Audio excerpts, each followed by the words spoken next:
take a few points. If you go over time, that's fine. That's fine. All right. So, people, we had the overall introduction to electrodynamics. I think we have some good idea of how it's embedded within the bigger scheme of physics. Right? I told both of the two groups how much physics is within electrodynamics, and it's really one of the most fundamental sets of equations that we have. So we just have to learn how to manipulate these damn things, because unfortunately physics has decided that these equations are mathematically, well, cumbersome. I mean, it's not as easy as, say, Newton's laws or so. That's also a vector equation, right? Newton's laws, F equals dp dt, those are really three equations. But fortunately, the x direction of 1p does not meddle with the f in one other direction. So you can always separate these three equations in Newton's laws into three separate equations that you can solve independently from each other.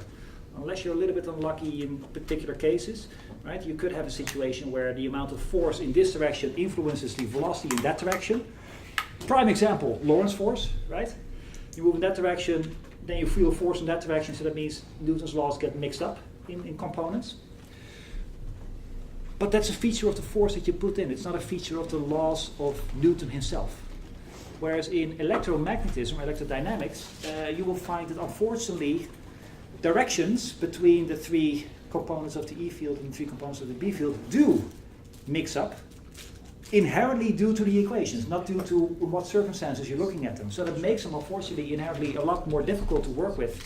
And that means we have to, pick up mathematics as we go along. So my intention for now is that I'm going to go through just electricity at the moment, and slowly add up the mathematics of this. And it probably means that here and there I'm going to take a step backwards just to tell you what the mathematics means. And this is my idea for the whole series of this, okay? So that's the plan. Now, before we get started, just out of notation, what does this mean?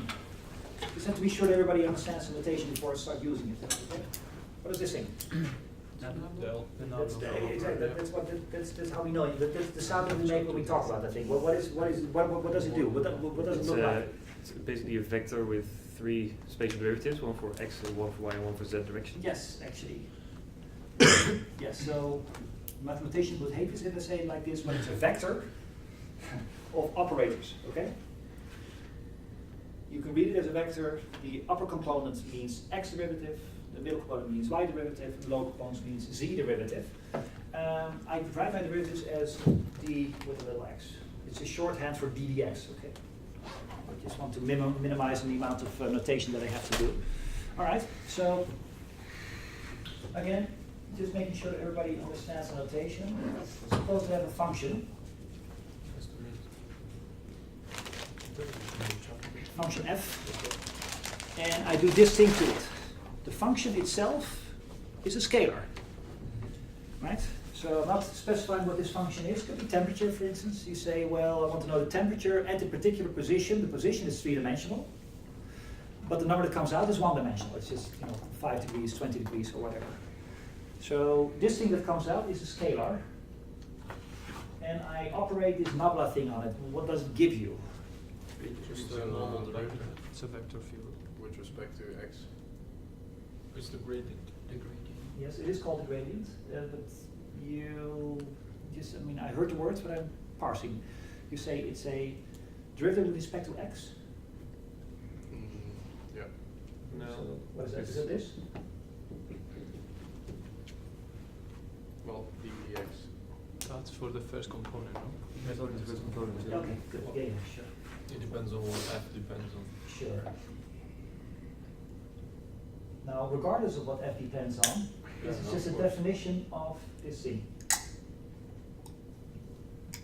So that's this. Just making sure that everybody has the same notation. Okay, so this again is indeed called the gradient. How about this? I take this thing, by the way, a little arrow on top of things means vector in my case. This means it has a three-dimensional structure. Sometimes I might even forget this little arrowhead, just write a little bar. Pick up what I mean. How about this?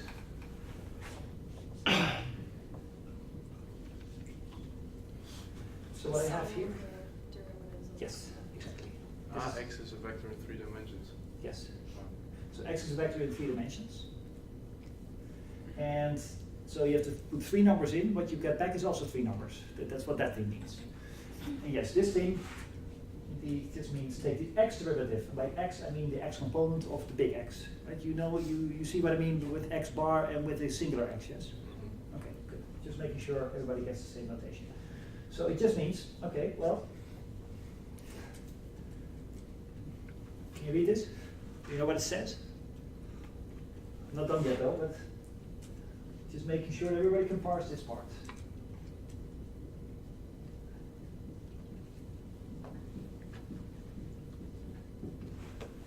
This. There shouldn't be vectors. Sorry. Law of habit. Difficulty reading this? Just means that this thing here is a vector and itself thus has 3 components. But each of these components needs 3 numbers to be evaluated. Okay? And this thing is called the divergence. This simply means take the x component. This thing is a scalar, but what you have to put in is a vector. And then you take its x derivative. Here it says take the second component. It's a scalar, but it depends on a vector. And take of that thing, take its y derivative.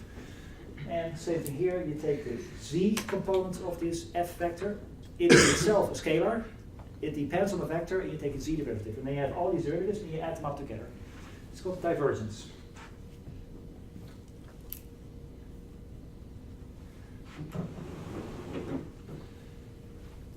How about this?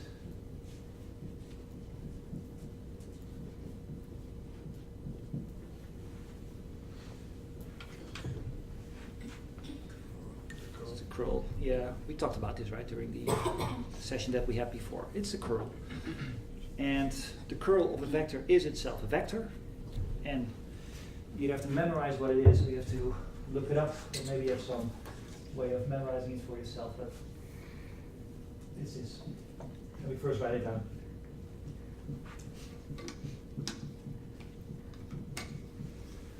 That's the first component. It's going to be a vector, 3 components. The x component of the outcome means that you take the z component of f, take its y derivative, then do the opposite thing. Take the y component, take its z derivative, and subtract them from each other. And that's how you get the x component. And then you move on, so you write down all of them.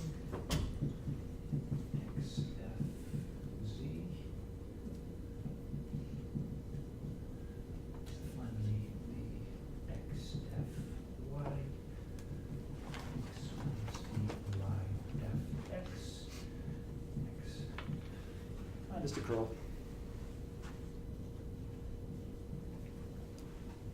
Now, during the opening session that we had this morning, we discussed what these things mean, yes? This means what I had vaguely called the sticky outiness. This means how much it literally curls in. You can already sort of see from the definition that it is the case. Right? It just tells you that the amount that it changes in x direction is dependent on what it is at this moment in the y direction and the z direction. So you can see that there is an influence of one direction onto the other direction. So it's this definition at this point. But definitions that are so important, we have to write this down for a moment. How about the next one? I take this thing, I do it twice. So this, careful here, here's an arrow, and there's a square.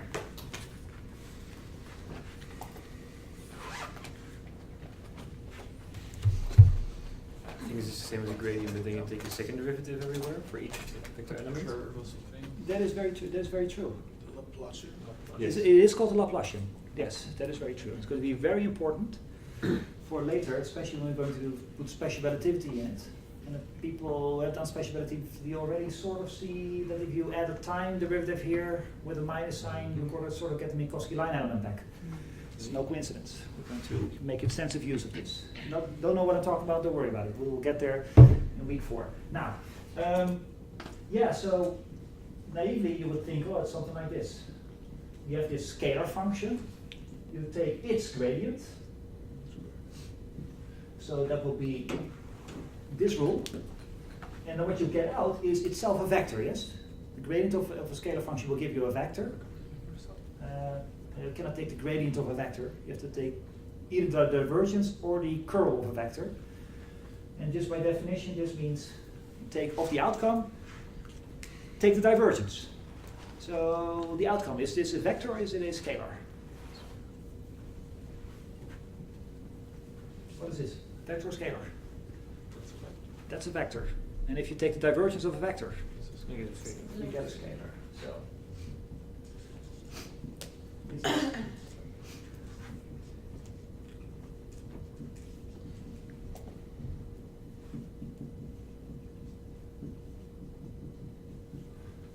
So there you go. So this is what we call the Laplacian of a scalar. Finally, you have something that is called the Laplacian of a vector.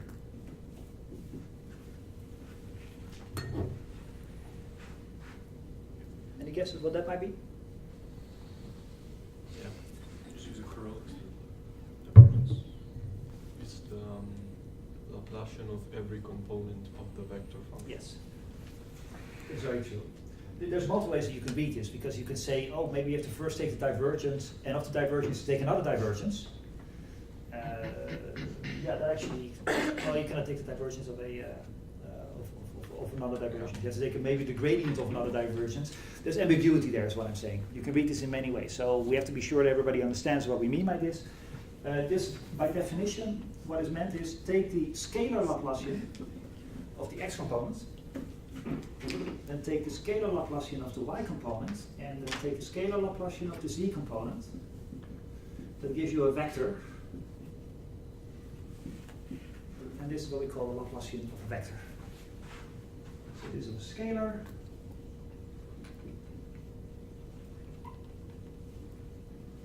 And this is what we call the Laplacian of a vector.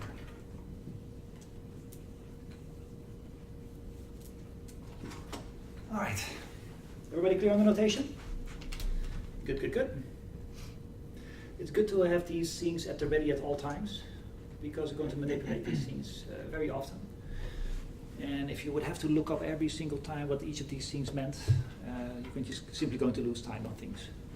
Now, having specified the notation, so you understand what I mean by this curly D and with an X and such, we can move forward and actually do some physics. We are going to start now with electricity.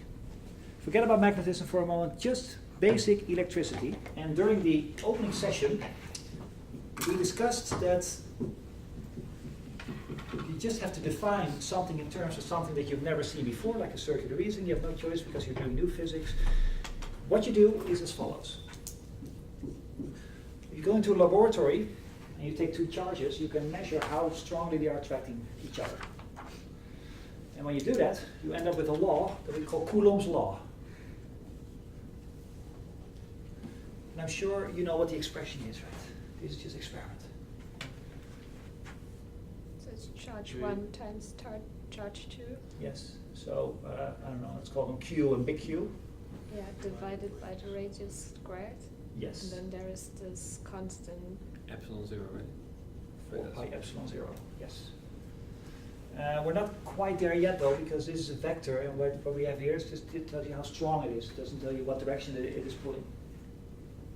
All the times the unit vector of the unit vector of the radius. Yes, exactly. And this part is the fact that what we talked about during the opening session, that it is radial, right? It points in the same direction as the field lines. That's what that thing tells you. Now, a little hat, one of these curly things, just means vector, as in certain direction, but with unit 1, length 1. It's called a unit vector. So this thing has only one role here. It just tells you what direction it is pointing without adding anything to the size, to the magnitude. The size of this force is all of this. The further away you are from each other, 2 times further away means 4 times less force. You add more charge, you get more charge. You get more force, Now, do you see the circular reasoning here, by the way? I mean, sure, you can do this. You can write down this expression, but question, I give you a particle. I want to know what its charge is. I want to know whether it's 3 coulombs or 5 coulombs. How do I find out? How do I find out the charge of a particle?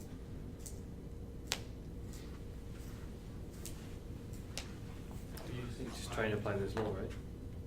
I need another particle to be able to find the charge? Yes, but then you need, in order to apply this law, you already have had to know Yeah. what the charge was of the other particle, right? Well, if you could know that the two particles are the same at least. So this Yeah, is but like how would you know mass. that? We suppose that, yeah. Yeah, it's like the mass is the same. Yeah, it's very much the same as in say gravity or Newtonian physics. This thing is both the behavior, if you will, of the electric force, as it is a definition of what charge is in the first place.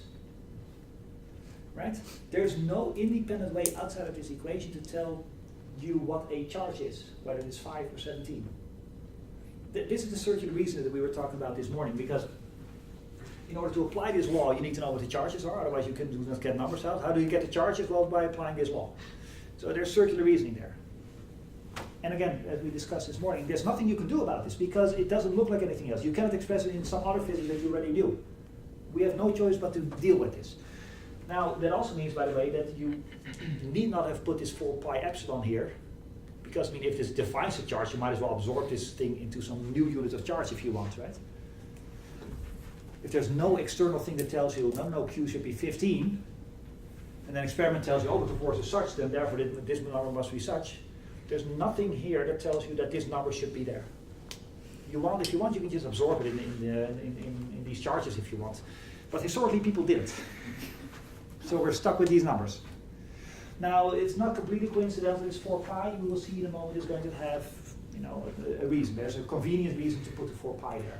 This epsilon 0, on the other hand, is completely arbitrary. You might as well absorb it in the charge. They didn't. We're stuck with it. For me, that number is 1, because I operate in, you know, all fundamental constants are 1 units.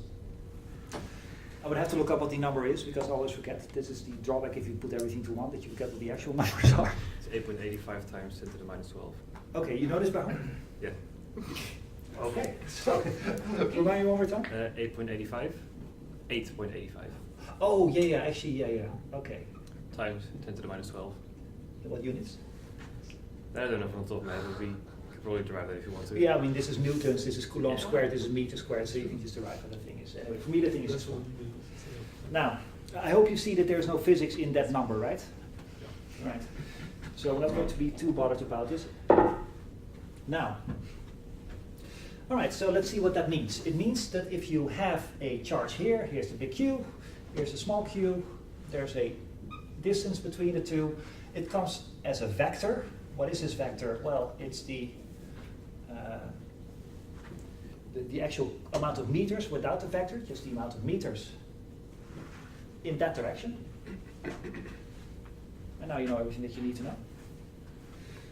So you just measure how much distance is there in between, you put it in here, you calculate the number, something comes out. Now this is not the physics, this is definition, if you will, of charges. It becomes a little bit more interesting if we are going to write this as follows. This is the equation that I showed you in the lecture. That you say, you know what, how this thing moves about is because apparently there's this Faraday field around that tells this particle that there is this other charge around, telling it how to move. And all the information is put into this new thing that then we call the electric field. And you can just read off what the thing is. It's big Q, 4 pi epsilon r, are like this. So that's our definition of an electric field of one single particle. Now, what happens if you don't have just one single particle, you have a whole series of particles around, and you want to know its resulting electric field? Any ideas on how to do that? This is easy enough. This is just, you have two particles, distance between them, this is how many newtons they feel. Suppose that you have a whole series of particles. You pretend there won't be. So here's another Q. Here's yet another, oh, here's yet another cube. And here's another cube. And all of them come with their own little distance to one particle here. Of course, these cubes also feel each other. I'm going to ignore that for a moment, okay? You sum Just over add the r's. some. Do you do? You sum over the distances, the expression of the Coulomb laws. Yes. And you sum over the distances? What do you Yeah, mean? the r squared. Okay, so the r squared now becomes, the total r squared, that's the sum of the smaller r's or something like that? Yes, I think so. But you also need to sum all the The unit charge. vectors, right? Well, I mean, they also have different directions, yes? Yes. And if what you're supposing now Oh, yeah. is that you just add the distances. Mm. But hey, listen, if you're pulling in that direction and there's also a little bit of pulling in that direction, you're certainly not just going to have this and this one added up. In fact, here's an extreme example. Someone is pulling in that direction, 5, and someone is pulling in that direction, 5. You get 0, whereas yours would say it's 10. So you also add the unit vector to the sum. Okay, so we have to do something with the unit vector as well, agreed? We can sum up all the electric field Mhm. with a common, but we change the R so we have a common like referential for Yes. every electric field. That is a good point. The first thing that we do is define a unit of a coordinate system with some unit, some 0, this is where, from which point we're going to measure all these things. I've already drawn it, it's here. Now, you're completely free in choosing where you're going to put the 0, the origin of that coordinate system, but you need to have a coordinate system. Now, if you have only 2 particles, what you typically do is that you put one of the 2 particles in the origin of the totals of the coordinate system, yes? I mean, you don't have to, you can also just put your origin of the coordinate system here, put one particle over there and the other one over there. It makes your life a little bit more difficult. If you're free to choose where your origin is, might as well put it in one of the 2 particles, but that you don't have that option anymore once you have a whole series of particles, because certainly, if you have 12 of these particles, 11 of them are not going to be in the origin, and possibly 12. So that means, well, life becomes more difficult. So I'm going to go with Vladimir's option. The total electric field is going to be the sum of the separate electric fields. And here's where superposition comes in, that we made a point of during this morning session, that superposition tells you that you can simply add these electric fields, which is, again, not obvious. There's no reason nature would have chosen this, but it did. So we're going to exploit that freedom. So we're going to sum over all the separate little charges. Now, in my picture here, I drew the charges as if they were all the same. Well, let's make life a little bit more difficult. You have 4 charges here. And all these charges themselves, the big cubes, are different numbers themselves. It's not just all the same number. Suggestions, what do I do?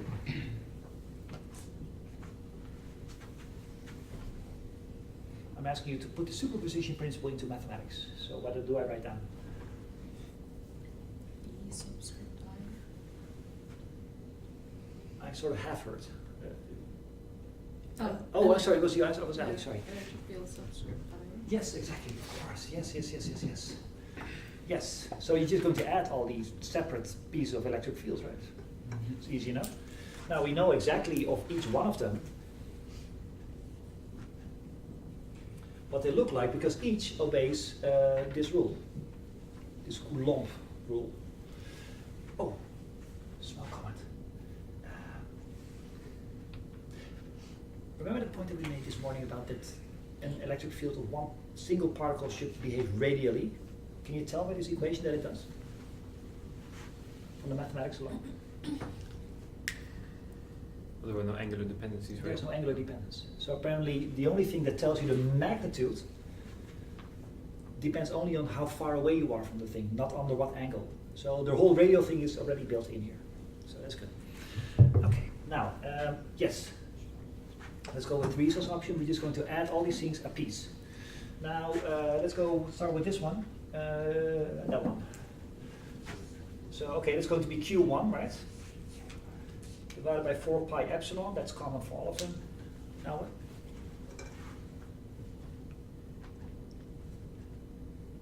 QI. Like QI, like each individual charge. Oh, sure. I mean, yeah, okay, this should be Qi. I agree with that. But what do I write here? R subscript I. difference from. I hear subscript and I hear difference. Mhm. Well, there should be a difference, right? Yep. Because listen, we're now talking about where so this one, I want to know this amount of distance. This is what we would call R1 vector. Yeah. We're calculating the electric field at this point, so we need to have this distance between them. Now, you see that this distance is not this distance, right? It's not the distance from the origin to the actual place of my small particle Q. I mean, that vector also exists. That tells you where your small particle Q is with respect to the origin. So if you will, that is this number.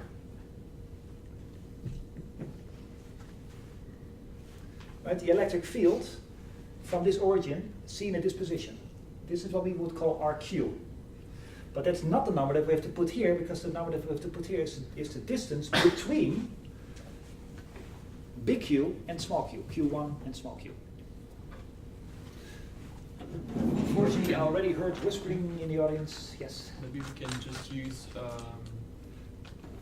the position of RQ in the origin system that we have, Yes? and of small q, and then make just the difference between the two. No, that's actually completely correct. I mean, just from your understanding of geometry, if you will, of linear algebra or so, this distance is really just this distance minus that distance. So, what I could write here is RQ minus R1, where R1 is this one and RQ is that one. I square it because that's what the law tells you to do. But I only have specified now how far away things are. I haven't specified yet in what direction it points. The direction. Yeah, so how do I get this direction? I'm looking for this one. How do I get that direction? We just take RQ minus R1 again and take the unit vector of that. Yes, exactly. So what I'm going to write down now is very sloppy. This is sloppy notation. What I now say is take one of its directions in this and then the other way direction, all first normalize into unity both and then subtract them. What I mean is you've subtracted them, you get that vector, and then you make it that one unity. So this is my shorthand way of saying this direction. So here we are. Now, we were specifying this particular Q1, but of course it holds the same for all of these Qs, right? So you just add up all the possible ones. So I'm just applying the superposition principle here. But if we do RQ minus R1,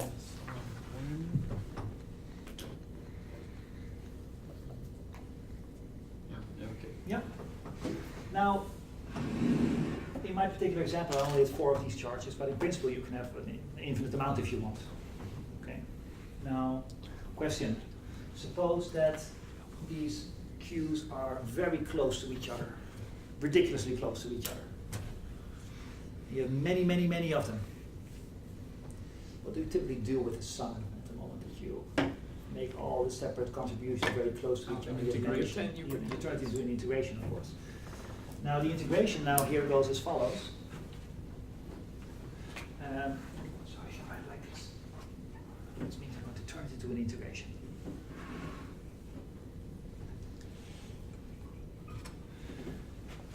The pieces that I'm adding up are the pieces of charge. So instead of Q, that I'm summing over, I'm going to say small q dqs I. And each and every one comes with its own little distance. There you go. And it would look something like this. Agreed? But we have to be a little bit careful with our notation at the moment. Because I have this RQ here, we know what RQ is, that is this distance. Where the particle is, or a small q, where we're calculating the electric field. This R is the distance to each and every one of these infinitely small dqs. I'm going to call these a little apostrophe on top, little accent. I do this for a reason, and that is I really want you to understand that this thing has nothing to do with the position of where we are calculating this thing. That's what I call RQ. I'm going to call this, I think I did this last year as well, I'm going to call that the sweeping R. There's not an official term. It's a word that I made up last year when I gave electrodynamics, because it really fits the description of what it does. Because let me make one more step. dq is going to be dq over the volume. Write down the rest. I'm not going to do anything with that right now. Q, RQ minus R.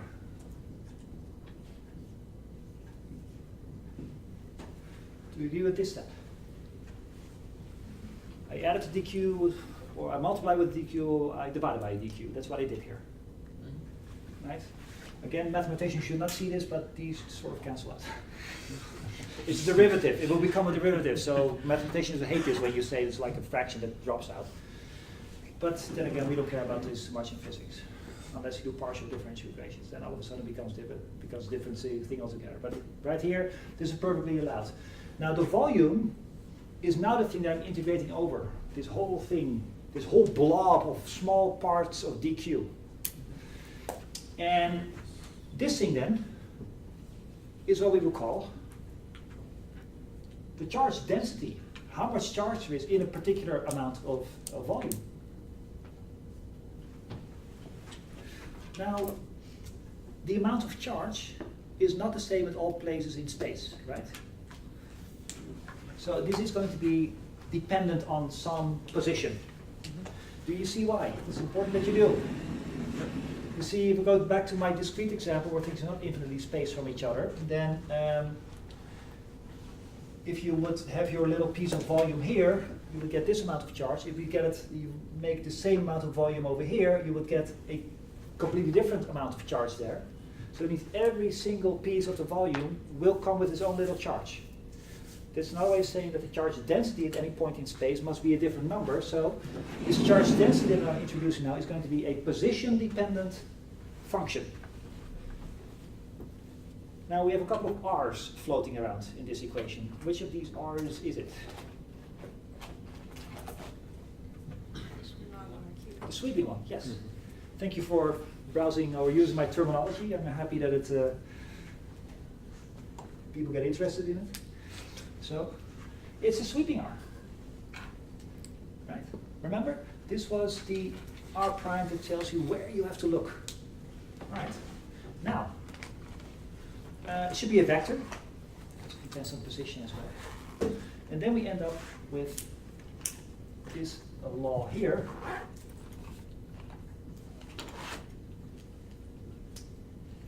I'm going to drop the Q now because I don't think there's any ambiguity anymore in what we mean by this one R and the other R, okay?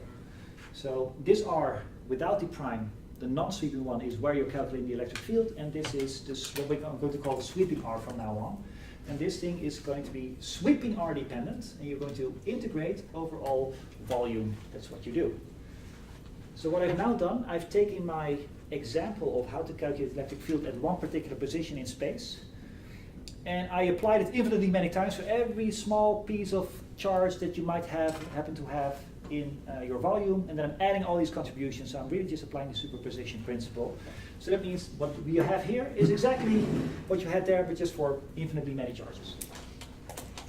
Now, that brings me to one very beautiful equation that we're going to apply a lot. The electric field at position R is given by the integration of rho sweeping R over 4 pi epsilon 0 R minus R prime squared. I forgot the direction part. See that? Yeah. R minus R primed.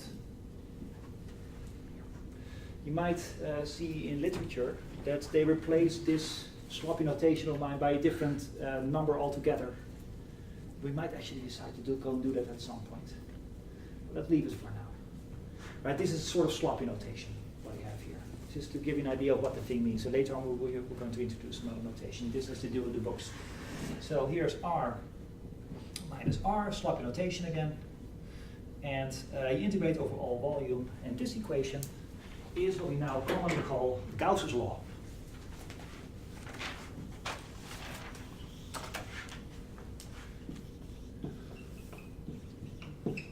now we are at the beautiful position that we, in principle, can now calculate what the electric field is at any moment, or excuse me, at any point in space.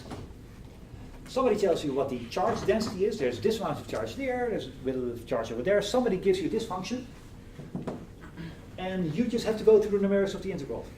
And what you get is a beautiful vector function that tells you what the outcome is. So electrostatics, where you just have electric field, is now very easy. It's all encapsulated into this one particular equation that gives you your electric field. Then you want to know how things move. Well, you multiply this electric field with this small q, the particle that you want to investigate how it will move, and then you do Newton's laws and you get your answer. That's it. It is difficult in practice though. 2 steps. First of all, you have to do this integration. Yeah, crappy integration. Right? It's a vector integration that by itself is crappy. But depending on how your rho looks as a function of r prime, your sweeping r, yeah, difficult. That's one step why it's difficult. The second thing why it might be difficult is that as then you get your electric field at this position, you make a Coulomb force out of it. You set it equal to m times a, if you do just Newtonian physics. But as the thing that moves through this electric field, it itself will constantly encounter all kinds of different forces because the electric field changes from time to time. So that means that every moment in space where the thing ends up, you have to do the integration one more time. So it's a difficult problem. But in principle, this is all there is to it. Now, why do I call this a sweeping R? Because what this R does is it literally sweeps. This vector that you have here, right here, tells you at what point you're looking at the charge and thus what its contribution is to the total amount of electric field. So what this thing does, this integration, is just it takes all possible values for r prime, the sweeping r, all the points in space. It will calculate how much charge is there and therefore how much electric field does it add, and then adds everything together. That's what an integral does. From the limits that you specify in the integral. Yes. Typically what people do is that they say, well, let's take all space. The whole of the universe. Okay? That's a lot of R's. That's a lot of R's, but fortunately, usually, probably most of them are going to give you a 0 contribution, because at some point, right, if you have this blob here that has a charge density, well, at the boundary of the blob is where the charges stop, right? So you're free to integrate that part as well, the rest of the universe outside, but it will just give you 0. Isn't there something with the ghost surface or something like that where you, by selecting the shape of your... Oh, yeah, no, that's, yeah, you're one step ahead of me. You're right. As in, there is a way to calculate this electric field that makes life a little bit more simple. But you're one step ahead of me, because I'm going to show you 3 different and equivalent statements of calculating the electric field, and this is only the first of them. So sweeping R, it's like a searchlight that sweeps over all volume, and every time that it encounters a piece of charge, it will add a little bit of electric field. And once you've done sweeping like a searchlight all over the universe, and you've gone back to where you started, you have all the total amount of electric field. This is why last year I called it the sweeping R. It sweeps. So all clear on this? It's literally just this equation and infinitely many of them. Again, the difficulty is applying it in practice. The exercises for this week ask you to use this in practice a couple of times, and well, you might find that these are not always simple. So this is why I'm going to show you 2 different ways of having the same information stored, 2 different equations, same physics, possibly more easy to apply for the given situations. Can I raise this? The next we're going to do is the second version of this equation. There we go. It's the second version of this equation. So again, in principle we're done, but let's see if we can make our lives mathematically more easy. We're going to take that equation, okay, as a function of r equals rho as a function of sweeping r, 4 pi epsilon 0 r minus r primed squared r minus r primed. We integrate over all volume. That's just that law, the Gauss law over there. Let's do the following. Let's take this thing and take its divergence. Now, why on earth would you take the divergence of a crappy integral? Because it just so happens that what we get out is something that is useful. You're also free to take the tangent of that thing, or take its 5 derivatives, and then integrate it over all space. Do whatever you want with it. I promise you most of these things will not lead you to something that is very useful, but taking the divergence does lead you to something more beautiful. So let's do that right now. Now, what should come out, by the way? Scalar. It is absolutely a scalar, because we saw that before I erased, the divergence of a vector will give you a scalar. That alone makes it more easy. Do you agree? Because you have a vector expression now, it's turned into a scalar equation, which is probably going to make life more easy. Because scalars tend to be more easy than vectors are. So it's going to be a scalar, so you can already see that something beautiful will happen, hopefully. But,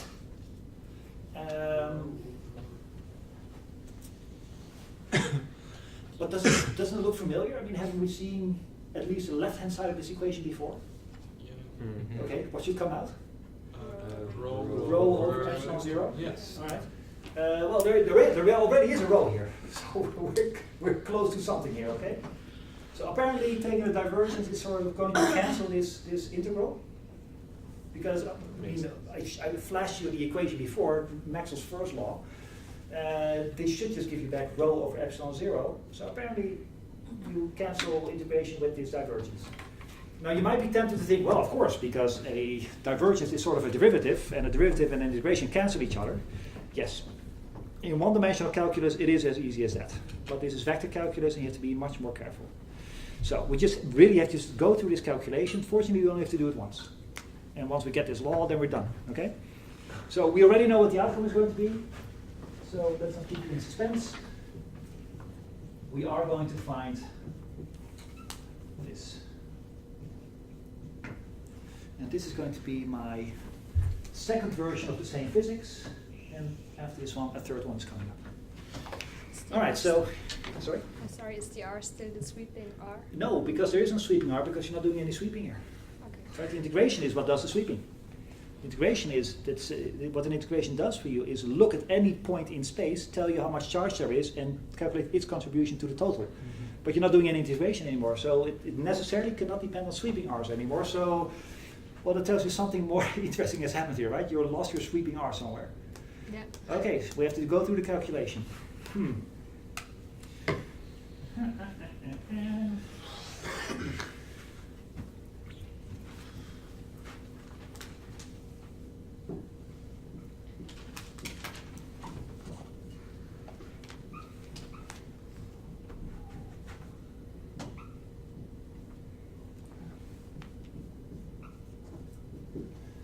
How do you feel about this?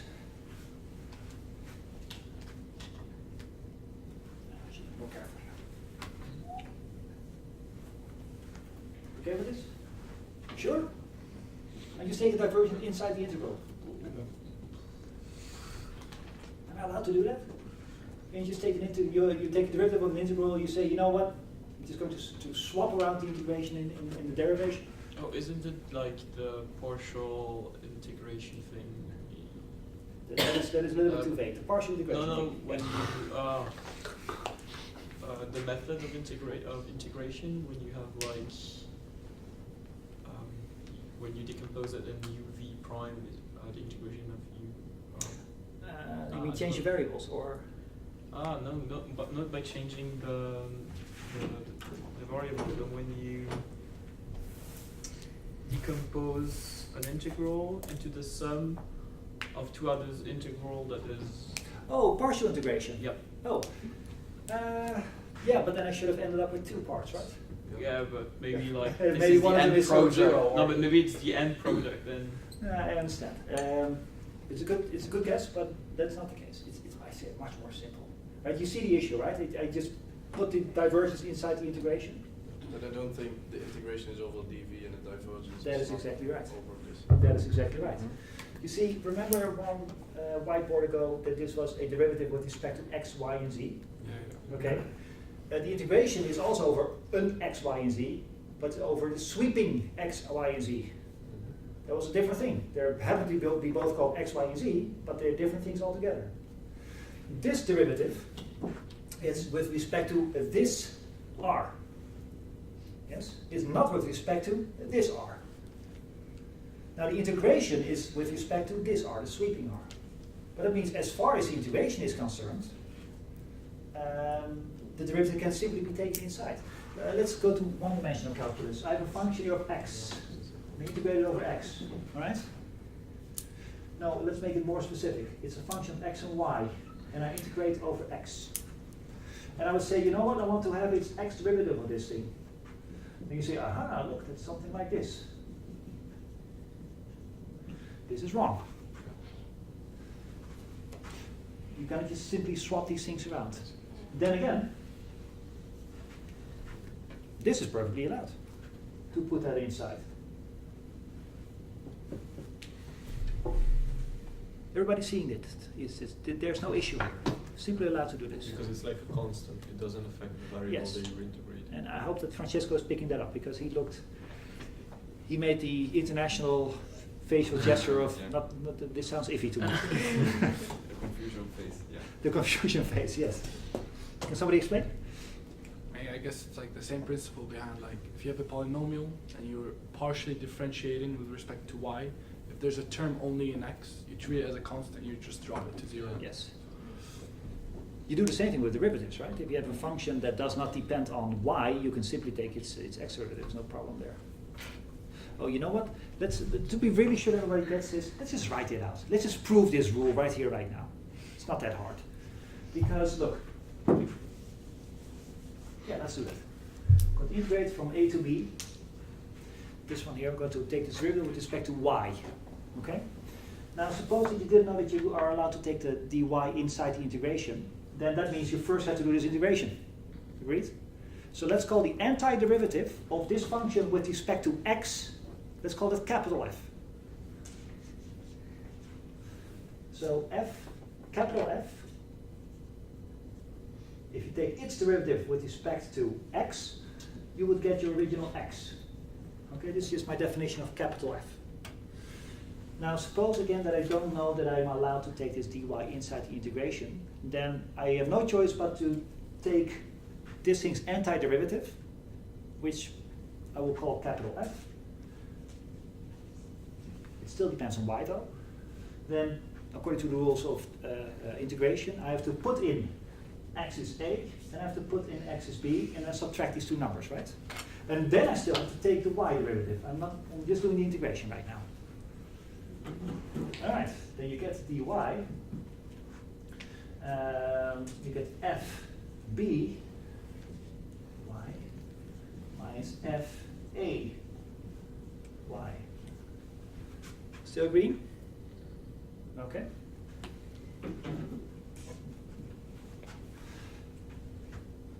My claim was that you would have gotten the same result if you would have taken the dy inside first. Now let's go and do that.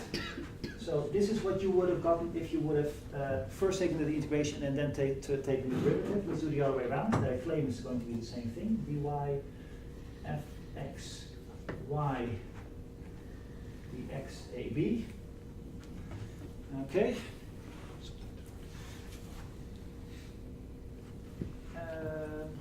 Yeah, same thing, right? I mean, I have to integrate this thing, but I only have to integrate along this thing, and the dy doesn't feel the x part. Do you see that point? So that means that this is really just dy f x y ab. That's exactly the same thing. So, long story short, you can, as long as the differentiation is with respect to a different thing than you're doing the integration over, you might as well swap them around. Now, let's do that. But now we are in a little bit of a pickle because now we do have to worry a little bit about what's going on here. How about this row part? Do we care about that as far as the differentiation is concerned? Not really, right? So, might as well take the row out. How about this? Anything here? The R. Which R? Not the sweeping R, but the other R. This one? Yeah. Yeah. Well, this constant we can get out of this thing anyway. Right? So now we have to take the divergence of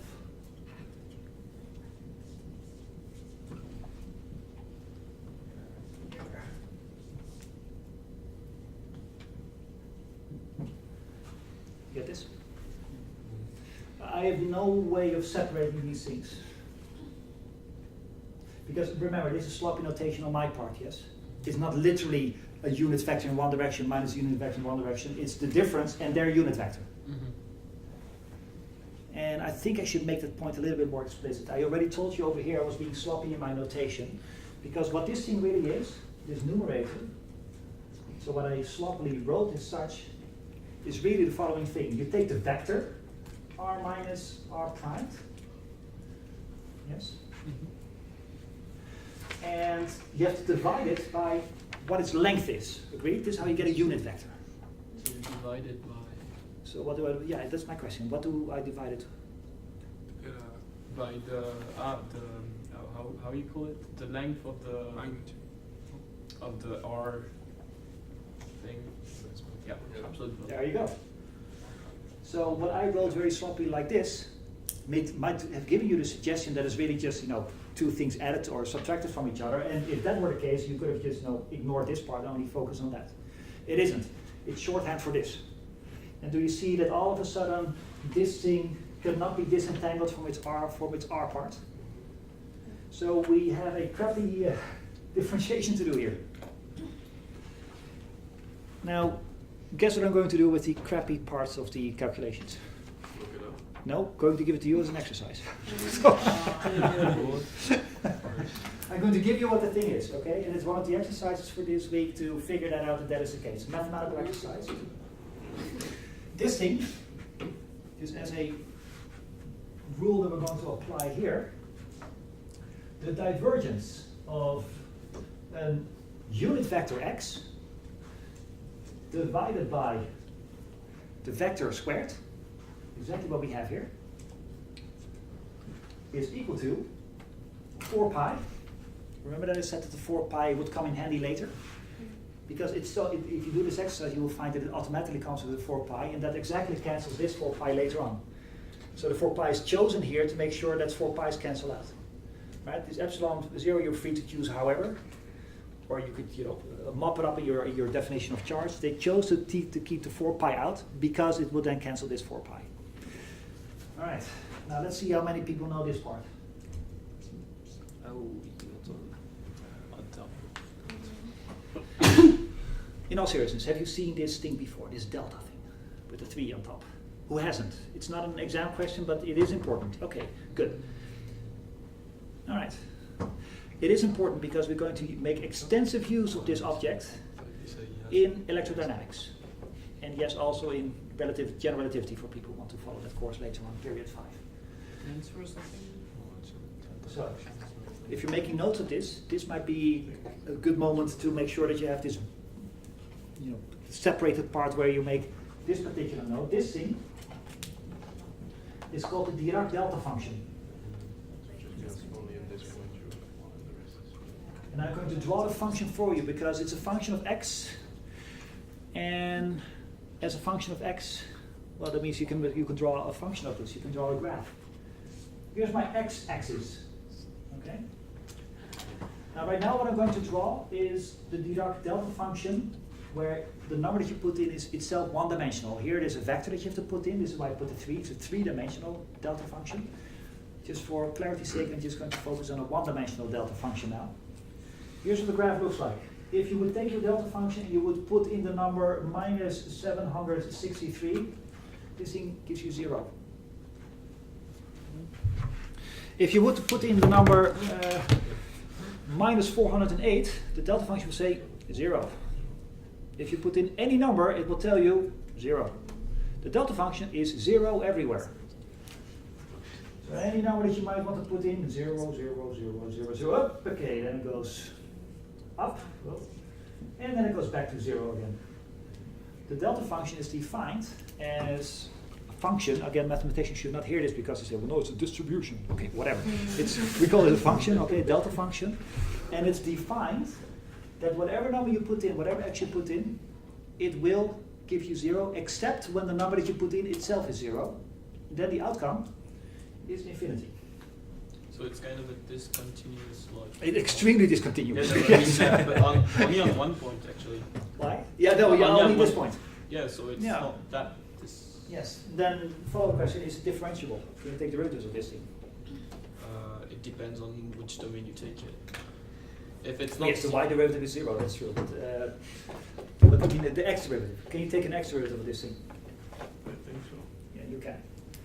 You get what you get back is minus the derivative divided by the following. Very easy to get me to go off on a tangent, but let's stick with the case at hand here. Now, this is the case you have to prove, but I have to tell you a little bit more, because right now I just tell you, well, there's a function and it's 0 everywhere except for at 0 itself, then it becomes infinite. Okay. Now you might wonder why somebody would come up with such a function, such an monstrosity of a thing that is hard to differentiate and might not be continuous. And that is because in theoretical physics it has all the advantages in the world. It's really one of the most beautiful things you will ever encounter if you do mathematical physics. It really is. Now, this is not enough to define what the delta function is, because there's multiple ways of going to infinity, right? Infinity squared is also infinity. So which of these infinities do you mean? Square root of infinity is also infinity, infinity plus infinity is infinity, so there's many infinities there. So which one is it? So that means that this is not complete yet. You have to add something else to define fully what that is. And it's defined as follows. All right? Let's look at how much area is underneath the thing. And you might think, well, that's 0. Because there's no area here, there's no area there, there's also no area here, because the area is the width times the height. But wait, the width might be 0, right? This has a width of 0. But the height is so But it's big. infinite, so the question is how much is infinity times 0? Depends. Yeah. It depends, it's context dependent. So it's just, at this point, it becomes a matter of definition. So, we're going to calculate the area underneath the Dirac delta function.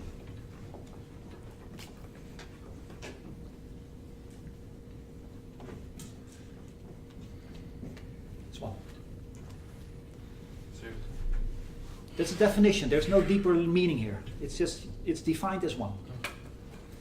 So it means if you would calculate what the area is underneath, it's here you add up 0 area, 0, 0, 0 area, here's some more 0 areas. But the width of this thing, which is 0, times the infinity of the height, together multiplied gives you 1. That's what the thing is. Okay. Now why on earth is this important? What would you do with this, damn it? Well, one of the other exercises that I'm going to ask you to solve is the following. Suppose that you're going to integrate the delta function, but itself times another function. So suppose that I will do something like this. Oh, I can get rid of f of x and put it outside of the.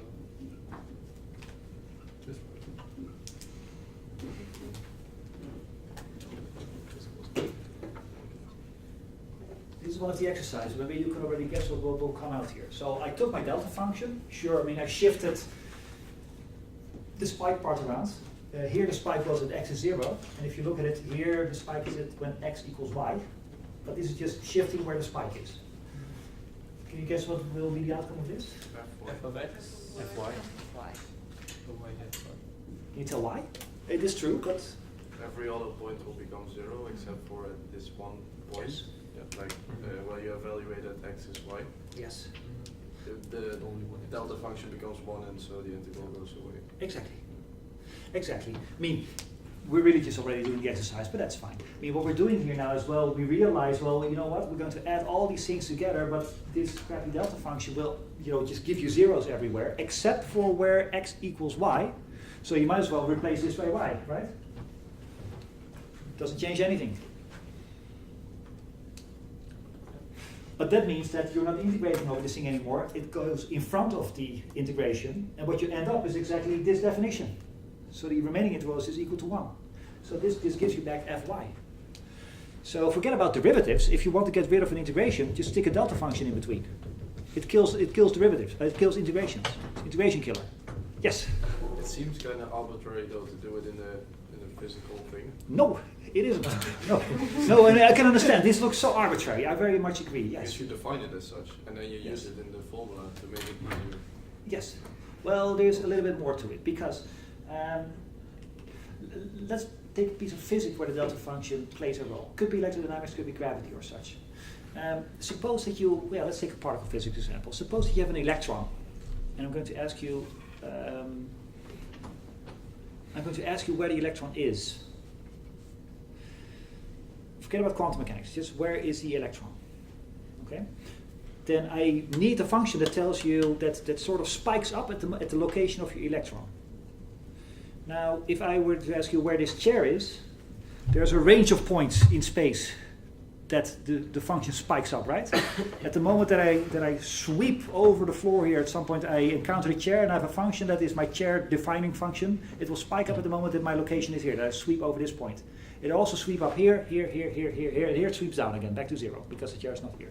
Suppose that I have an electron, which as far as we know does not have any physical size. It only exists at one literal point without any width.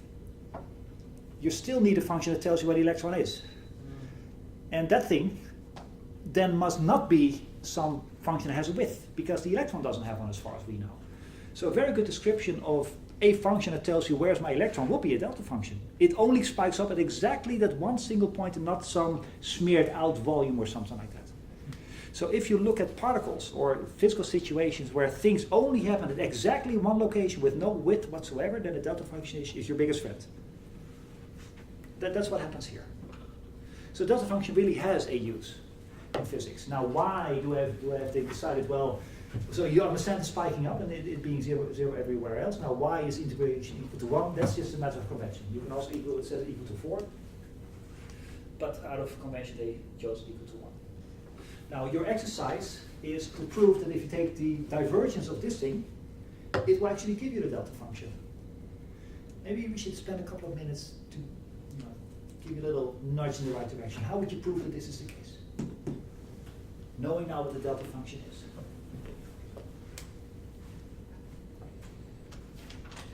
Evaluated at that point. Okay, so well that actually works, right? I mean, if you're going to evaluate this at point 0, it will go to infinity. Just like this thing does. So the infinity part is covered. Okay, but that's not the full definition of the delta function. That would be only the spiky part. It's this thing. Here's a hint for the exercise. Take this one. Integrate both parts over all x. 3 times, because this is a position in 3 dimensions. And check then whether this indeed integrated over. Excuse me. Let me rephrase my strategy here. If you would integrate it over all space, what would you get just based on your definition of your delta function? You would just get 4 pi. 4 pi. So if you can prove that this part integrated over all space also gives you 4 pi, It's the same. then you've proven that it's the same, right? If it has exactly this property, then you've proven that apparently left side and right side are the same. If they have the same integration, then it must have been the same function. So here's just a tip. If you want to go and prove this, integrate both parts. This one you know is 4 pi by definition of delta function. Show that this other side is also 4 pi. There you go. Now, if that were all, then that would not have been a full proof, because then you just prove that the integration, the volume is 4 pi, and it can give you all kinds of other things that are also 4 pi with a volume. But it comes with 2 properties. First of all, this has to be true, and it has to be infinity at x is 0. If you have checked those 2 things, then you've proven that's the same thing. But just, Yes. I don't see how we get, if we just evaluate the left part of the equation, Yes. I don't see how we'll get like 4 pi. Oh, that's the exercise. But I mean, Yeah. there is no... But you can do something here, Vladimir. Look at this. You know what x is. X squared is x squared plus y squared plus z squared. Agreed? And this thing you also know because I already wrote it down for you. And then you just have to take the divergence that we had one whiteboard ago. And then you have an integration that you can do. Yeah, but if I look at the definition of divergence, it's just like a set of derivatives. I don't see how we'll find a constant that is equal to... Do you agree with me that you can write this as a function of x, y, and z? Yes. You have to Yeah. check. Okay. Do you agree with me that if you have a function if- x, y, and z, because it's you a know how to take the circle. divergence? It's a kind of a... Oh, yeah, okay. Okay. I You get see where it. this is going? Yeah. Yes. Okay. Okay. And he's so much on the right track that I feel I should give you his snippet of his wisdom. Is there an angular dependence in here? Okay. So that means the integration of all space should be something spherical, right? What's the area of a sphere? 4 pi r Okay. squared. So what is r in this case, if you have unit length? X. Vector X. Yes, but what is its length if it is unit length? The One. unit vector X. Yes, so that would be the length 1, yes. So there you get your 4 pi and here you get your 1. So the fact that there's no angular dependence here already sort of, this is his wisdom, gives you your 4 pi issues. Now if in order to get through the full calculation, write this as such and then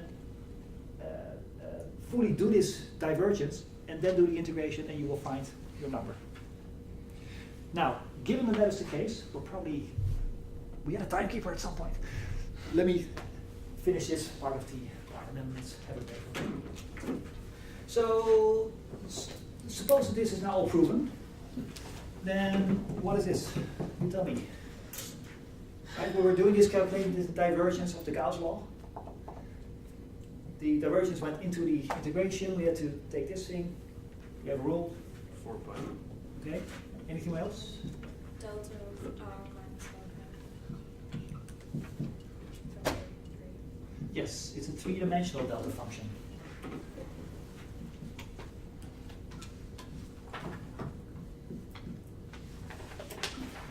Pi epsilon 0. Now this is 4 pi delta 3r minus r0 primed. And you have to integrate over all volume. Next step. And the delta just disappears. Yes. The delta disappears. And we have to substitute. So it becomes rho of r. Yes. Remember, if you look at this rule that we have here, if you integrate a function times the delta function, you lose your integration, and this was originally was an x. The argument of your function is replaced by the 0 of the delta function. The 0 of this delta function is when r primed, your sweeping r equals big R. So that means this r primed is replaced by normal r, and the integration is cancelled because this is your big friend, the delta function. That's what delta functions do. And you end up with rho r without a prime, epsilon 0. So the This delta is- function disappearing, the integral generalizes to 3 directions. Yes, yes. I mean, I showed you how this works in 1 dimension. 3 dimension is just a straightforward generalization of that rule. So, look at this. We found Maxwell's first law. I mean, it takes some highbrow mathematics, but you get there ultimately. So, this thing that I showed you, this Maxwell's first law that I showed you this morning, is just a complete mathematical rewrite of this thing, which itself was a mathematical rewrite of this experimental fact. So there's that. I think we need some recuperation time. There's one more. I promise you 3 versions of the same physics. This one, that one, and I'll show you a third one after the break. So let's have a break. At this point, we have 2 equivalent formulations on how to calculate electric fields. You do it like this way. You actually explicitly do the integration. This is expressed in terms of the integral. And here's the same information, but expressed in terms of a divergence of the derivative. Which one you use depends on context. Both of them will give you the same information if you know how to apply it well. Now there's a third formulation that we're going to look at. And just as this one, it starts with, just something that sounds completely random. What we're going to do, we're going to integrate this thing over all space. Why would you do that? I mean, we did our best to turn it into, to turn the integration into a derivative, and now we're going to integrate it back again. All right? Well, because what we end up with is something that we're going to be happy with. So I'm going to take this version of Gauss's law, Maxwell's first equation.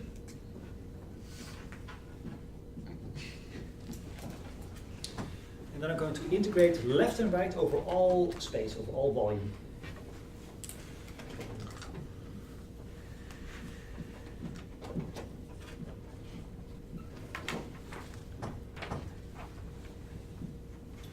There you go.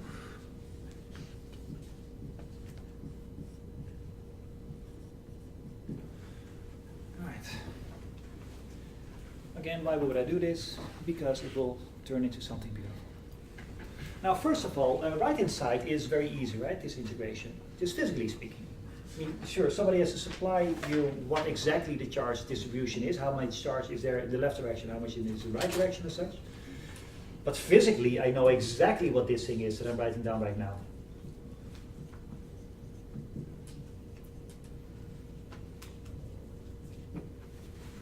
Physically.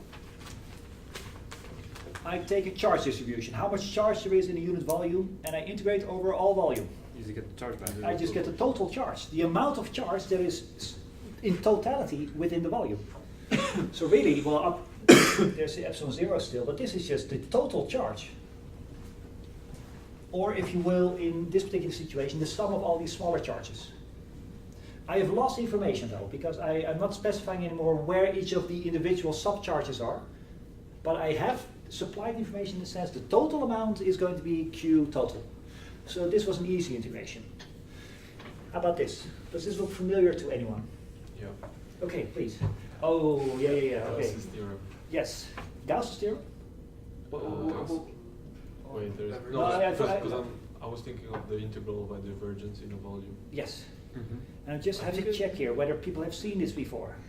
The integration of a divergence. I think Ronald showed this in his multivariable calculus He course. should, because that was part of the reason that we had this course. That these things. No, I'm sure that he did. I'm sorry. This is called the divergence theorem.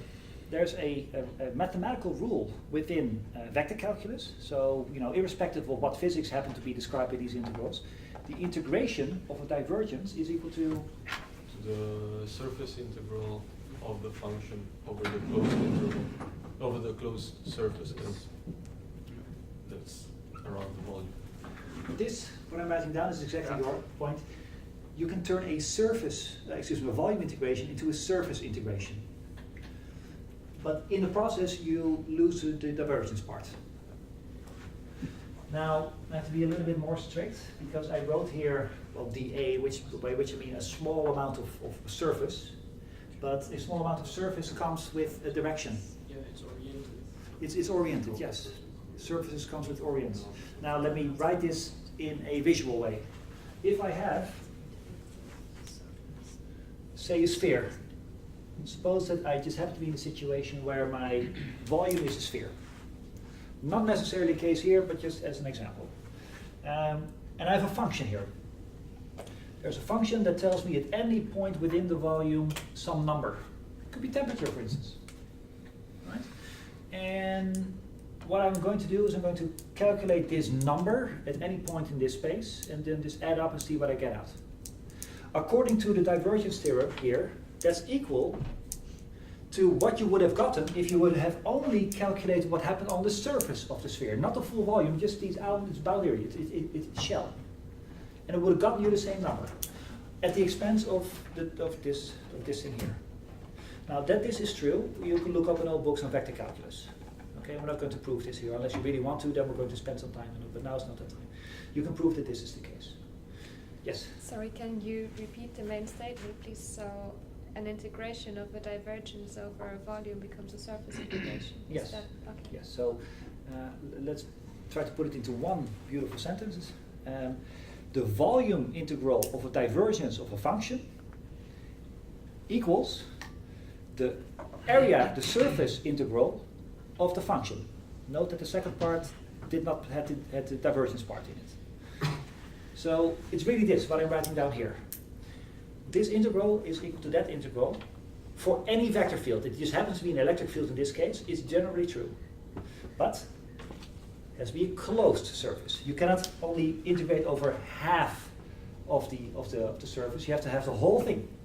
The whole surface that encloses the volume, that is the part that you have to integrate over. Now, if that looks surprising to you, we also have this sort of rule already in one-dimensional calculus, in fact in high school already. So let's go to high school for a moment. Suppose that you want to do this integral. Okay? One-dimensional high school calculus. Then what you know is, well, you have to take the antiderivative of this thing. Before I called it capital F, so let's do it again. Put the number b in, subtract the number a. Agreed? So what I'm really doing here is, instead of taking all separate points between A and B along the x-axis and calculating for each and every single one what this thing is and then adding everything together, instead of what I'm doing is, you know what, I'm only going to take the A part and the B part, forget all the points in between. Right? That's what the integral does. Let's make it a little bit more specific. Integration from A to B, like this is your x-axis, tells you that here's a function that has a certain shape. You calculate what the value is here for that function, you calculate what it is here, calculate what it is here, there. All these numbers give you a number, you add everything together, and that thing is by definition this integral. Now what does high school mathematics tells you? Well, you might as well forget about all the intermittent points, just focus on the B point and A points, forget about the points in between, but it goes at the expense of a derivative. Do you see that this thing have a derivatives difference between them? Yeah. That's exactly this rule. It's your high school physics rule, but now applied in multiple dimensions. It's the same rule. Have you never wondered how strange it is if you want to calculate an area under a graph, one-dimensional graph? You only had to care about the endpoints. You never had to look what the graph did in between. That's what one-dimensional calculus already told you. You can calculate what happens throughout all the points in between A and B by only looking at A and B. Well, that's the same thing that we're doing here. Instead of looking at all the separate points within the volume, just look at what happens at the boundary. And it gets you the same answer. At the expense of a derivative, just as an expense of the derivative that we had here. It's really the same rule. In fact, if you take this rule and make it one-dimensional, you get this rule back. So this is a more general version. It's called the divergence theorem. And in some contexts, it's also called Gauss's law. And that's no coincidence, because this is Gauss's law in electrodynamics. And this is Gauss's law in vector calculus. That's because Gauss, the scientist, applied this law to rewrite this in the way that I'm doing right now. So, historically speaking, he applied the mathematical Gauss law to get the physical Gauss law, so now they're both called Gauss law. So, there you go. Now, so we end up here. And this actually is my third version of the same information. Another version of the same physics. This one, that one, and that one, all the same physics. Just different mathematical ways of writing it. That's good news. That means if somebody gives you an exercise, as in somebody gives you a charge density, tells you what this function is, and asks you what is the electric field at a given point in space, you now have a choice which of the three rules you're going to use. Each and every one will give you the same answer.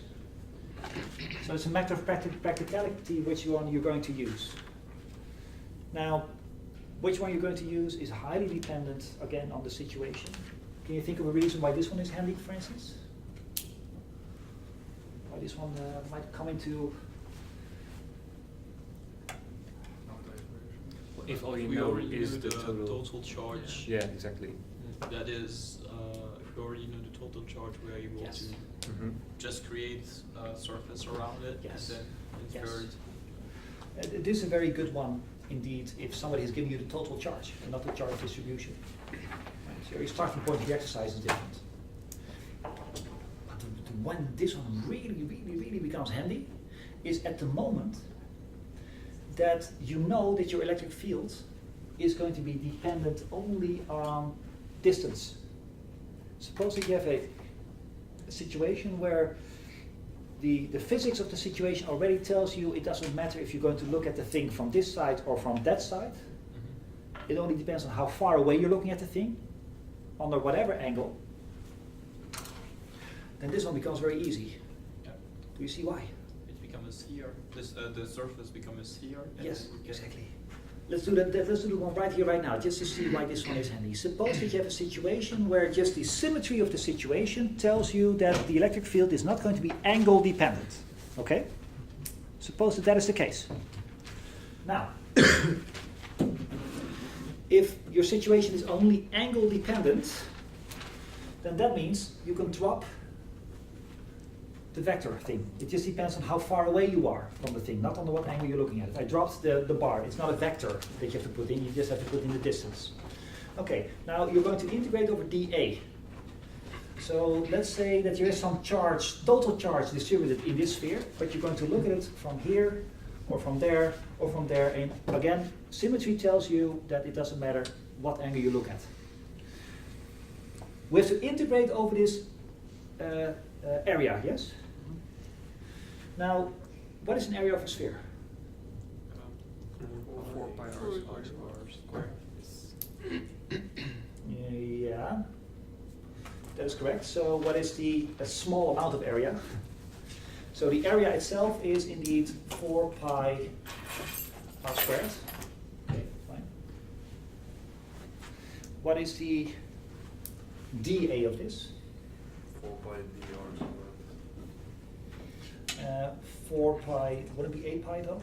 Yeah, Yeah, 8 it's r dr. Yes. So that means that if it just so happens that this is correct, yes. R, then this dA becomes 8 pi r dr. Self-integrated. I'm messing up something here.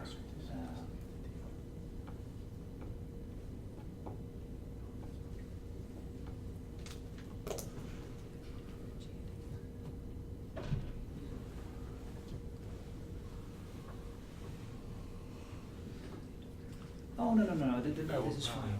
I think this is fine. I might be messing up something here, guys, I'm sorry. But it's equal to this, yes? Now, oh guys, I'm so sorry. Jesus, it's even simpler than I thought. I was messing up, I was missing an R somewhere. Listen, if you're going to look at this charge density, this total amount of charge, but you're going to look at it from this distance, and that's a distance r away from the center, okay? Then, but you know that this thing, then this thing is itself equal to 4 pi r squared. Do you agree? Yeah. Okay. Because you're integrating just over this surface, and the surface, as we just talked about, is 4 pi r squared. And we know that the E should be the same anywhere on that surface. So you get this. Agreed? So that means that the electric field in this particular case is the total amount of charge. You don't have to do the integration. The integration was already done at the moment that you said 4 pi r squared. This is why I got messed up for a moment. But that means that if you want the E, you just have to divide this by 4 pi r squared. The epsilon 0 was still here. Look familiar? Mm-hmm. That was our original starting point. That was erased somewhere, but it was the original Coulomb law between two charged particles.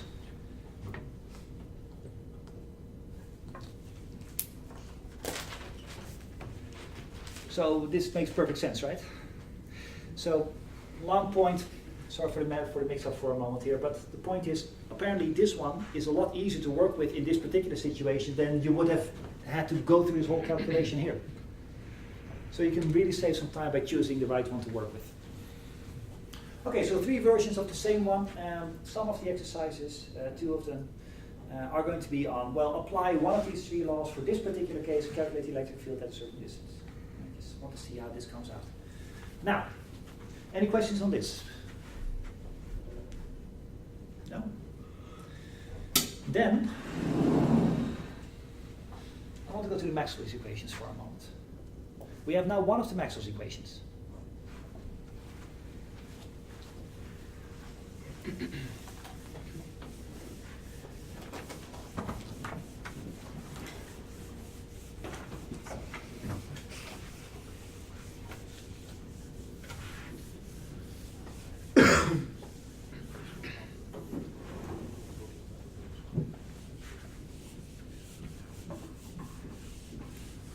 So we started with the Coulomb law for the attraction between any 2 charged particles.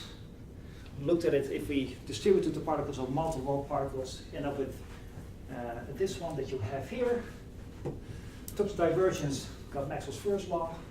Took its volume integration, you got that law, same information. We have now one of Maxwell's laws.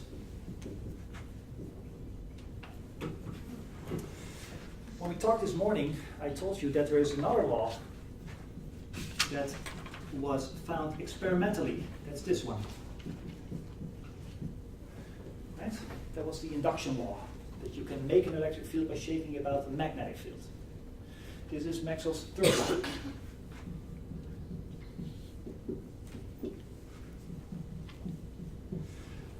How about this one? Do you remember what the second one was? Divergence of B is 0. Yes. Now, you can derive this law yourself. I mean, we talked about it. We understand why it comes about. It's because all the field lines point in on themselves.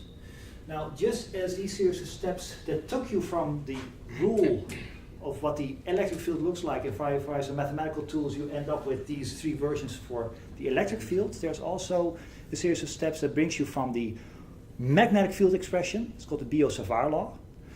Do some mathematics and you end up with this one here. Yes, that again is an exercise.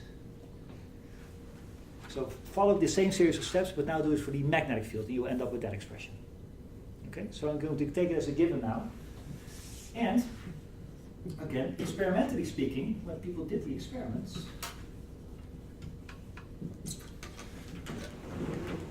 they found this one. Notice that there is a term missing here.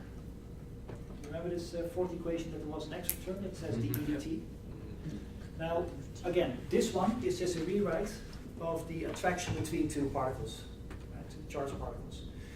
This one is just a rewrite of the magnetic force between two particles. This is the homework exercise that you have to go through to prove this for yourself. We're going to take this as an experimental one and this one as an experimental one.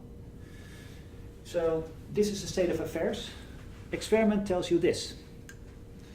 Again, this is called Gauss's law. I don't think this one has a name. Lack of monopole law or something like that. And they call this the Oersted law, maybe from the Faraday law. Just these four laws come from experiments, etc. There is a big issue here, a mathematical issue.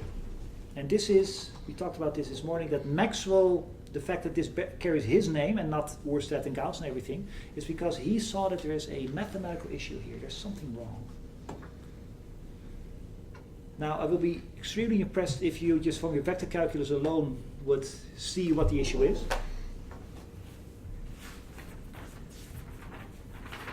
I'm going to give you a moment so I can look it up myself.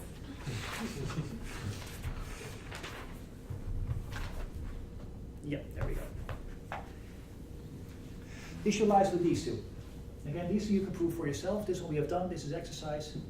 This is experimental physics. There's an issue.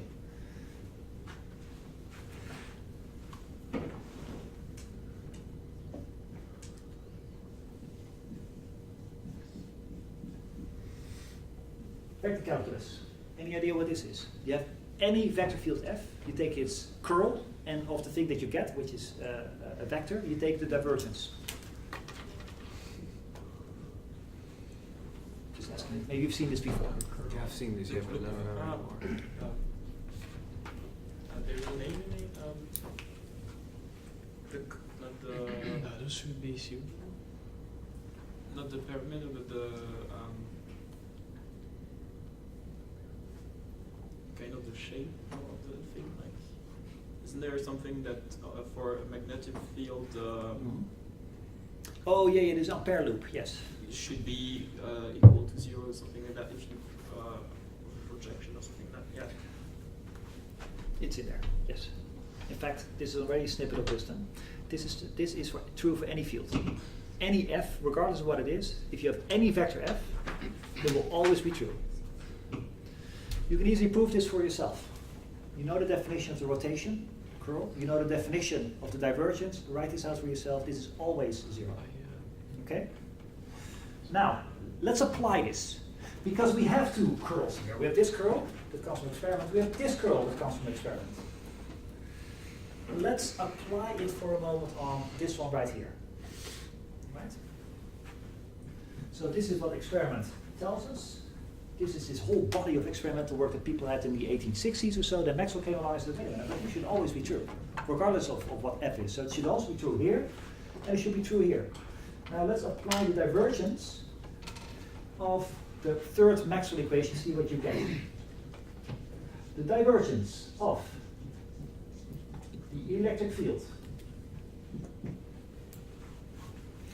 should equal the divergence of the time derivative of the magnetic field.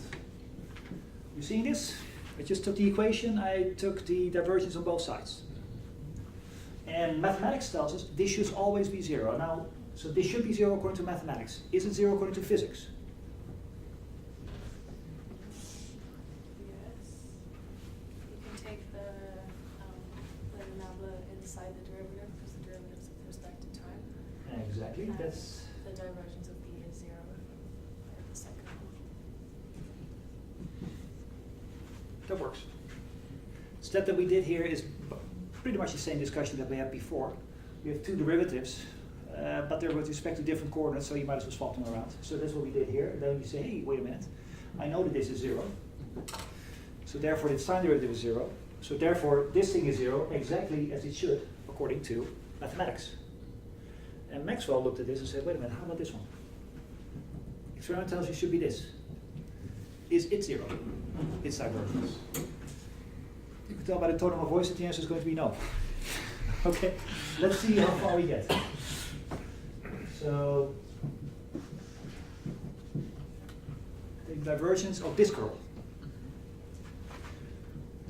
And the other side tells you that it should be divergence of J. Is that zero?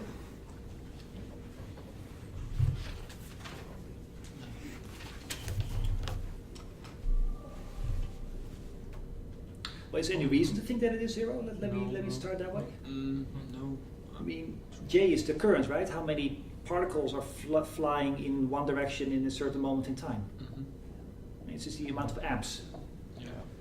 Now you can turn that knob up and down, and I'm sure that there is one setting of making current go through stuff that makes its divergence come out zero, but it's certainly not necessarily always true. So we end up with an issue here. I mean, our physics doesn't give us back what mathematics tells us should have come back. And it is exactly this observation by Maxwell that allowed him to write this extra part here. That in order to make sure that it indeed is always zero, you have to add this part. I might have a minus sign wrong. Yeah, I do. And it's this addition that Maxwell did that now makes that we call all these equations Maxwell's equations. It's a mathematical necessity, you have no choice. Yes? I don't see, I mean, why isn't the divergence of the current zero? Suppose that I make a current and I just make it move in my laboratory in z direction. Yes. Okay?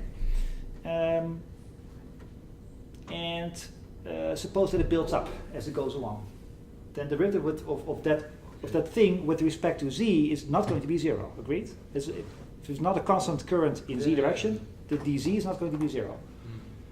Now suppose that I made my current itself zero in x and in y direction. So there's no current here, there's no current there, but there is a current there, and that current is not constant.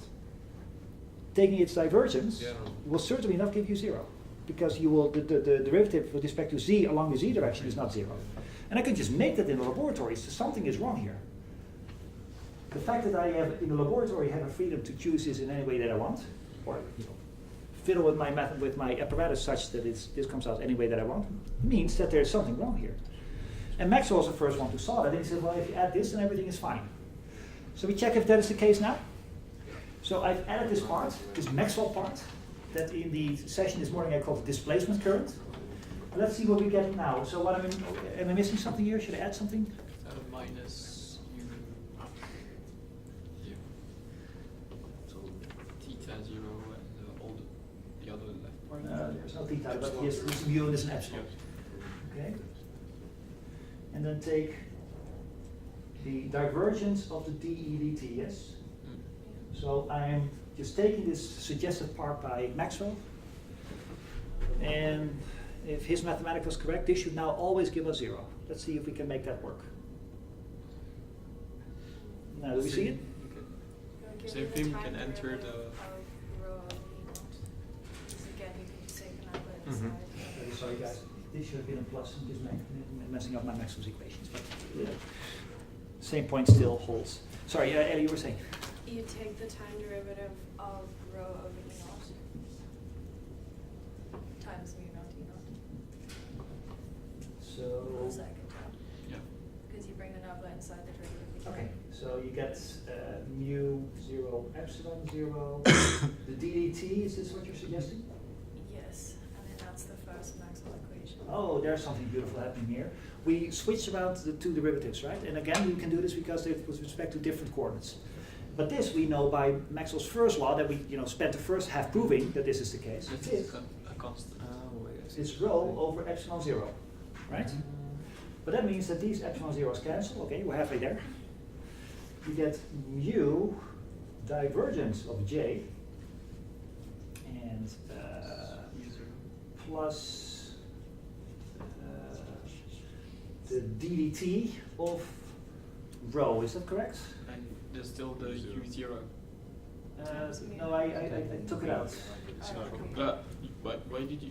Oh yeah, okay, yeah. Mm-hmm. Oh, no, messing up a little bit here. This is the that. So it should be like this. J here, and there's a plus. The mu 0 is just taken out here. Mhm. I get the ddt.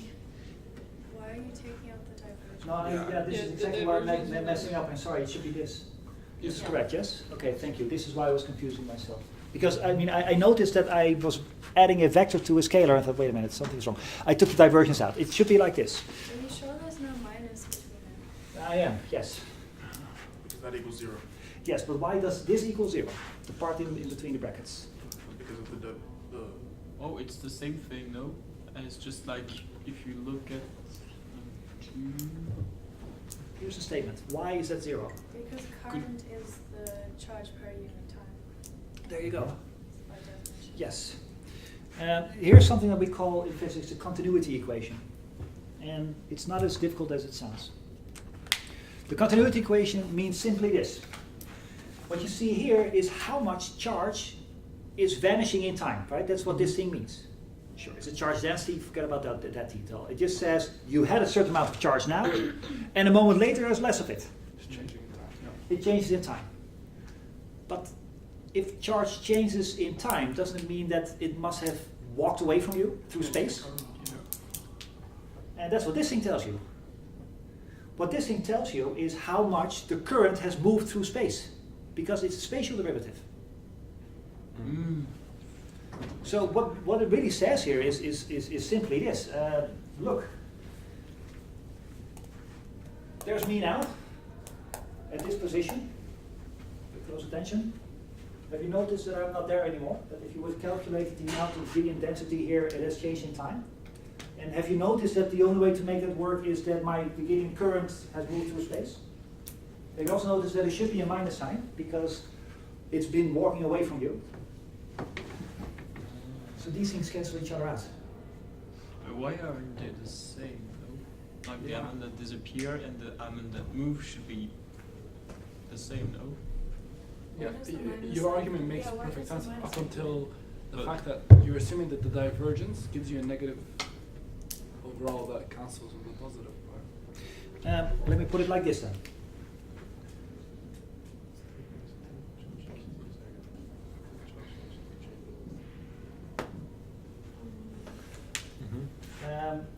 If you have a positive amount of charge walking away, you will end up with less charge in time at that position.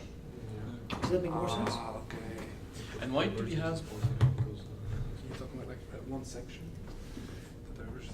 If it's Oh yeah, because it's distributed by time, and the time, the space, like side is given by the. Yes. Okay. By the So what I'm really just smuggling in here, gradient. that sounds too manipulative. I mean, I'm just using the fact here that apparently charges cannot teleport. You have a conservation of charge. If you have a certain amount of charge and you notice that it's not here anymore, it must have moved through space. That's even a more stringent statement that I'm making now than just saying there's conservation of charge. Conservation of charge just means if it's not here, it must be somewhere else. Okay, if it has disappeared here, it could have teleported somewhere else as long as the total amount is still the same. The direction also it gives us. Yes, it tells you something more than just that the amount could not have just vanished. It also tells you it must have moved through the intermittent space. Right? If I, in my example just a second ago, would teleport to the other side of the door, then this rule would not have held. It's because we have the density of distribution of charge and because we have the gradients of the currents. Yes. Okay, yeah, because we enter a spatial condition. Yes. The fact that there's a spatial condition here means that if you find the charge is missing in time, it must have moved through space. It could not have teleported. If there was teleportation in physics, then this part should not have necessarily been there. So this is what we call the continuity equation. Charge must have moved continuously. Could not just randomly popped in and out. Okay, so Maxwell's contribution to this, all of this came out of the experiment, except for this term. I say, wait a minute, this does not agree with mathematics. Therefore, this extra term should have come in. So what he really put in there that wasn't in there before was the conservation of charge and that it must have moved through space. With this condition, you automatically get that now this mathematical rule is obeyed. And now you have the full set of Maxwell equations. Yes, and then we'll recap and then it should be enough for today. Yes? Really quick question. So this continuity equation is broken in quantum mechanics by tunneling and stuff like that? Yes and no. That is a bit tangent time. How about in quantum mechanics, where particles do not actually are not always at a particular position that you can point at? Yes. The principle of minimal action or something like that. Same kind of a similar way. There is something there. Yes. In fact, what you're advocating right now, it is really the answer. But let me put it in different terms. In quantum mechanics, where particles do not have a fixed position to begin with, before you measure, you have at least you have a distribution, right? So, okay, this equation, continuity equation, will not hold in quantum mechanics as far as the tangible objects are concerned, but the equation still holds for the Schrödinger function itself. So the distribution of probability itself still obeys the continuity equation.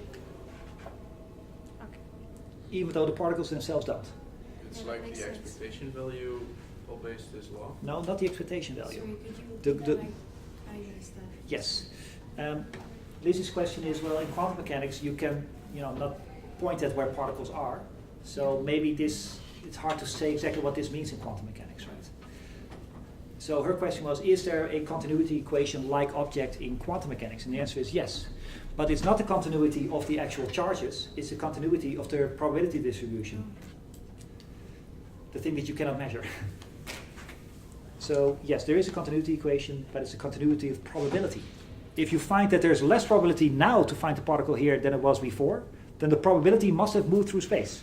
It must have become more probable somewhere else. So yes, it carries over to quantum mechanics. But one step into ghostly worlds, namely there where you cannot measure. But the rule still holds. Now, let's recap and then we should be done for today. This one we got from taking the experimental fact that single particles feel each other in a radial way, right? That's the equation that we started with. We did some mathematics, we found this one. To derive this one in a very similar way, starting from how two magnets feel each other, it's called the Biot-Savart law, you can, in an equivalent way, find this one. That's an exercise to find this for yourself. These two I've taken as as experimental facts. Then we looked at the final one. We said it doesn't obey with mathematics, and therefore there must be something like this. And now we have the full set of Maxwell's equations. So, what are the exercises? One of them was the delta function, to figure out how that works. One exercise is to go through the series of steps that we did for the electric field, but now for the magnetic field, see if you can work through those and get this law out. And then there's two exercises on applying these laws, or if you will, these ones, for actual real-life situations. Try to calculate the electric field if I tell you what the charge density is. Now, if you've done that, on Wednesday we have something to talk about, and then Wednesday afternoon we're going to talk about rewriting these Maxwell's equations into a new formulation, mathematical formulation. Do you remember why, by the way? I mean, I told both groups this morning, why is it that we're not going to suffice with these equations? Do you remember? There's another fitting, like Special relativity or something? to can reduce the number of things, and that separates the magnetic part component of the electric component, whereas they can be Mm-hmm. not seen as a single. How many equations are there now? Ah, yeah, there are 4, and you have only 3. No, No. 6. Was it 6? Oh, let's do some counting. How many equations is the first one? One. One. The second one? One. Because it's scalar, right? And the remaining 2 are 3 each. So the total is 8. How many numbers do we need? 6, because you have 3 components for magnetic, 3 components for electric. That means there's too much information in here. So that means we should be able to write everything in terms of only 6 components. And next week I will show you can actually do a little bit better still. You can bring it back to 4. So by the end of next week, Wednesday, we have rewritten all the same information, but we have done away with all the redundancy. If you will, the redundancy here is just the artifact of having started from experimental facts and then putting the experiment into physics. We're going to do the big cleanup next week. Okay, thank you. Thank you.